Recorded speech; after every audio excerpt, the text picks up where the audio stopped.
Hello there, I'm off into London to visit 3, maybe 4 of my favourite esoteric bookshops. Welcome to Colganology.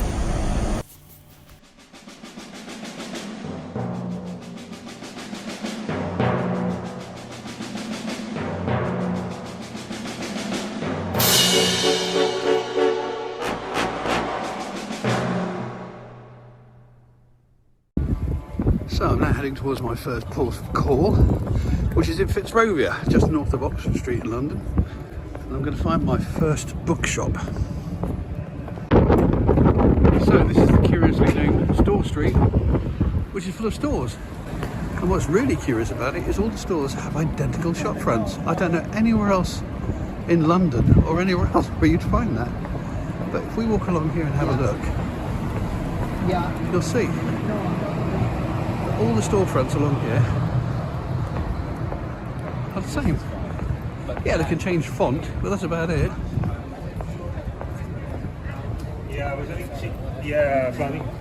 Interesting, isn't it?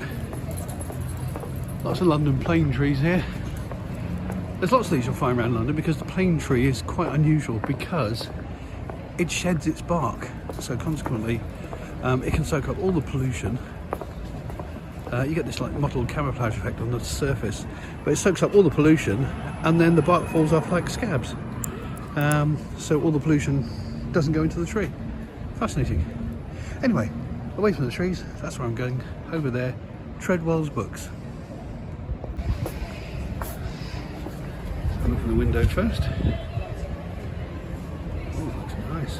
We like it. It looks quite interesting inside as well. Oh, I like the look of this already.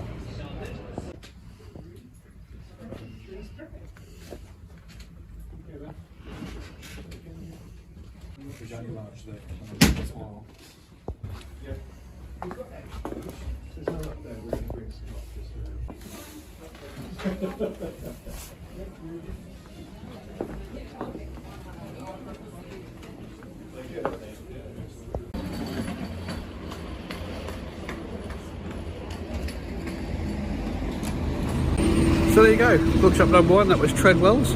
This is lovely, it's really nice, and what's unusual about it compared to most of these kind of bookshops is it deals with a lot of second-hand books as well. And I managed to find a really interesting books about mumming and folk events around Oxfordshire, around the part of the world I live in. So that was great. Right, on to the next one.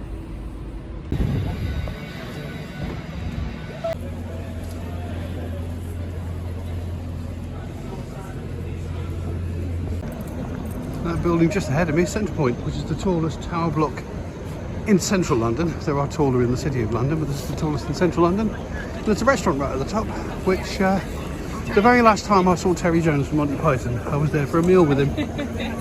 What a sad loss he was. Anyway, I'm now heading down this way towards the British Museum and onto Museum Street and my next bookshop. Well, I'm not going in there this time, but what you can see through the railings there is the British Museum, which is quite a building. Been there many times over the years. I've even done a couple of talks in there. But yes, it's the biggest museum in Britain and it's the national collection. So all the most important stuff is here. And I love this little shop. Cornish. It's a colourist shop. It's where they actually make handmade paints and illumination documents, and it's where all the experts come to get the very top gear. Yep, I need a second mortgage to go in there. Oh boy, I love a fossil shop. I really love a fossil shop. So I'm going to walk over here and have a quick look. Oh yeah. Oh, I could spend a fortune in here. But this is my actual destination. This is the beautiful Atlantis Bookshop, where I'm going to go in and have a look around, see what I can find. And it's another lovely bookshop. Let's have a look inside.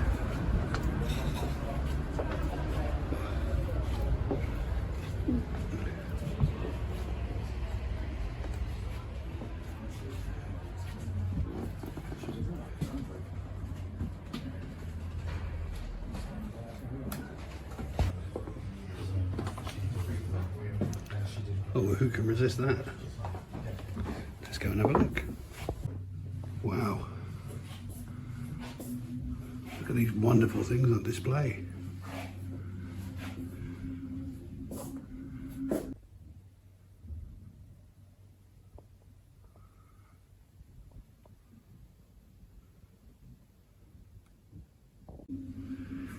And some really, really old tarot cards. 1909, these ones are. And these ones, an Etiella deck, 1820, hand coloured.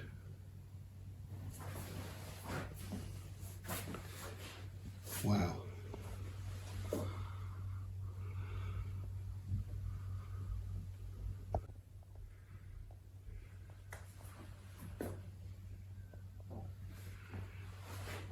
My kind of shop. Another fantastic shop, and yes, I've spent some more money. I'm going to buy at least one book in each shop because I think, you know, it helps to keep these little independent traders in business. I mean, the same people have owned Atlantis forevermore. I've been going in there on and off. Must be at least a decade, and it's the same owners still. And I love that. And the more you can do to keep them in business, the better. Right, on to the next shop.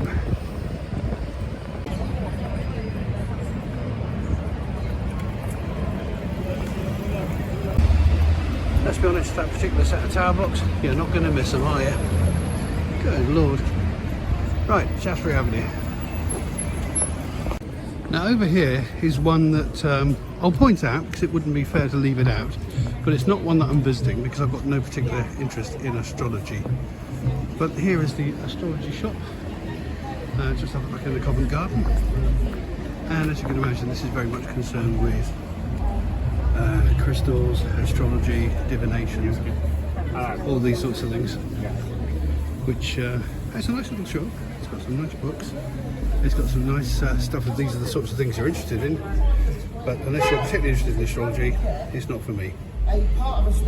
So I'm going to keep going down this way and going to the final bookshop I'm going to visit, which is Watkins, which I have visited in a couple of previous videos.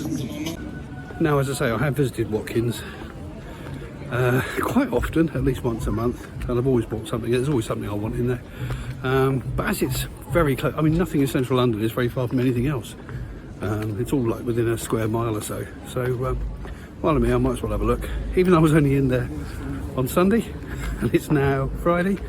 I'm going to have a look again, see what's there, but even if I get nothing there, I've got 3 good books that I'm very pleased with, which I'll show you in a bit.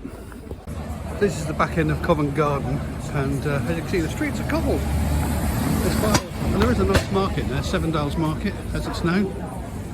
Not going in there today though. And up here is Seven Dials itself. I don't know, you can quite just see that monument at the end of the street.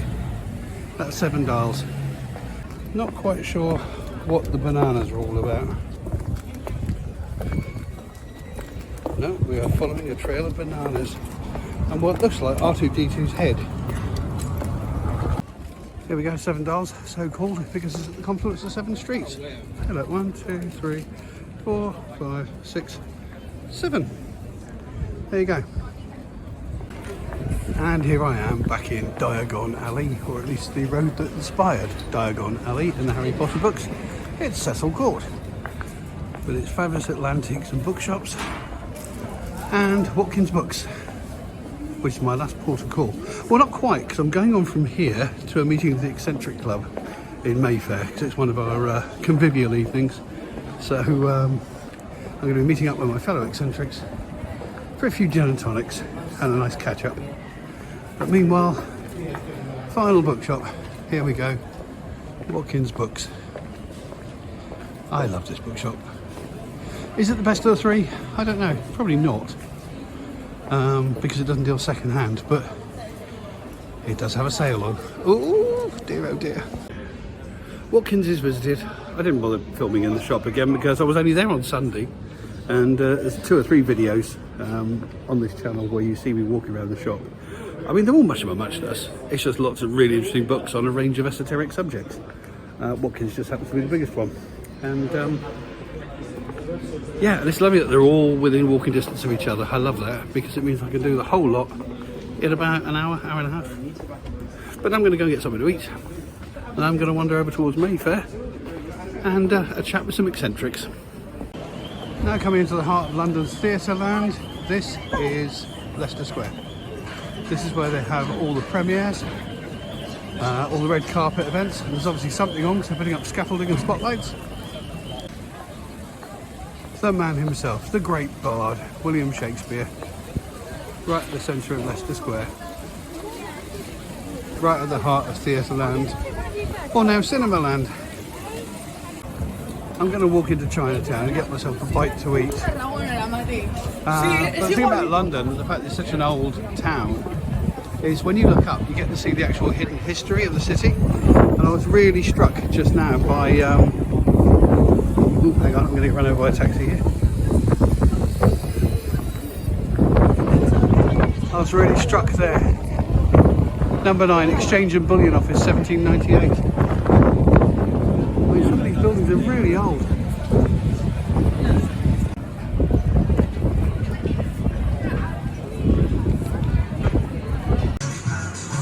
Well, I'm sorry about the music in the background, but I've had my dinner and I've now popped into a little bar which seems to be sort of Mexican themed. So we've got like music like this in the background. I thought I'd have a look over my haul. The first one is this second-hand book, Mayday to Mummers, Customs and Traditional Folklore, or Folklore and Traditional Customs of Oxfordshire. Now, bearing in mind I live on the Oxfordshire-Buckinghamshire border, this is quite interesting. And there's some really, really nice stuff in here. So yeah, I'm very pleased to get that one. And I got it for a good price too. Next thing I bought was a brand new book. This is the Hellebore is a magazine, a zine, and this is their guide to occult Britain. It's beautifully, profusely illustrated. It reminds me a lot of the Folklore, Myths and Legends book published by, was it Time Life or Reader's Digest? Reader's Digest, wasn't it? Back in the 70s, which has become a kind of Bible for British folklorists. And this has a very similar kind of feel to it, but much more compact. But it's very profusely illustrated, and it seems to cover the whole country really nicely. I also bought Liz Williams' book on a history of paganism, which has got a nice little write-up here from Professor Ronald Hutton, Dear Ronald. And yeah, this looks interesting because this is a history of paganism written from the inside, from someone who does identify as a pagan. So that'll be quite interesting. And then finally, a small book, a thin little slim book, all about the Wheel of the Year by Lucia Starza. And again, it's written from the point of view of someone who is looking at celebrating the seasons through ritual magic, folklore, etc., etc. Well, as I'm helping to produce some events that are based on the Wheel of the Year and events that happen on the Wheel of the Year, then I thought this would be quite a useful one to get. So there you go, that's my haul. I think I've done quite well. Berkeley Square. It's a place of calm in the centre of London. Relatively quiet really, and a lot quieter these days than it ever used to be because of all the electric vehicles. But I'm going to get myself a little bench up here in the sunshine and sit and read my book for a bit, or one of my books. Something very relaxing about sitting in a park, reading a book, being serenaded by pigeons and jackdaws and green parakeets. There are green parakeets everywhere in central London these days. They're still jarring, it still looks weird whenever I see them, but they've been here for 20 years now and they're quite commonplace. But yeah, very nice. You'll hear them in the background every so often going mee, mee, mee, mee, mee. Just keep listening.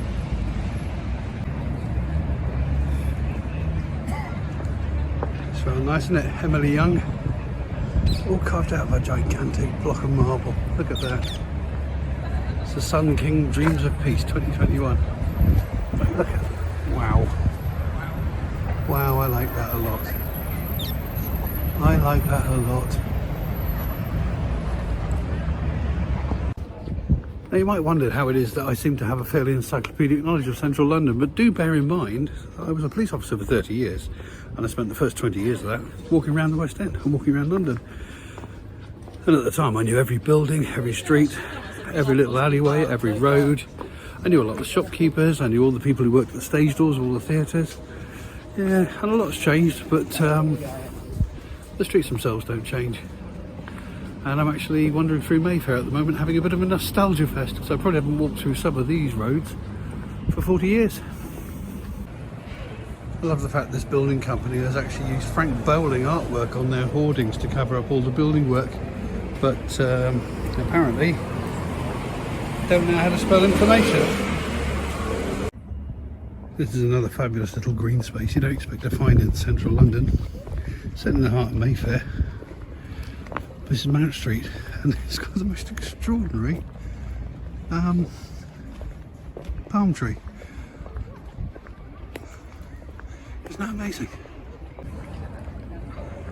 No idea what sort of tree that is, but it's beautiful. So many palms. Wouldn't believe it in central London, would you? That's a pineapple palm there. Maybe that's what they all are.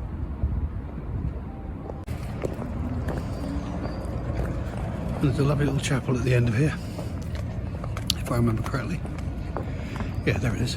Behind yet another palm tree.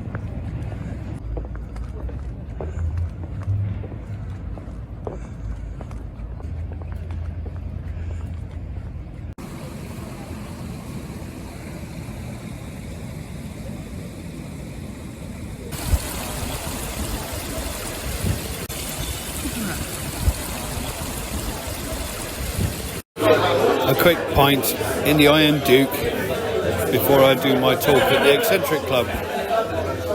You're never going to produce any new shows? No. From the Glovers Company? No.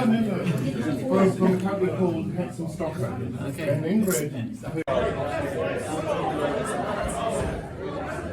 The grand staircase is pretty special as well, as you can see. It's all pretty impressive. Look at this.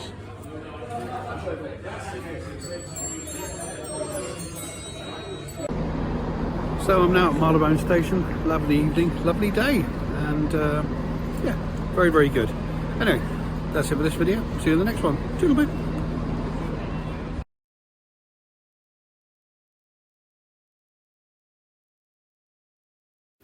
If you've enjoyed this video, then please consider subscribing, or click on some of these links to look at some of the other videos on the channel, or press the like button, or leave a comment. It would be lovely to hear from you.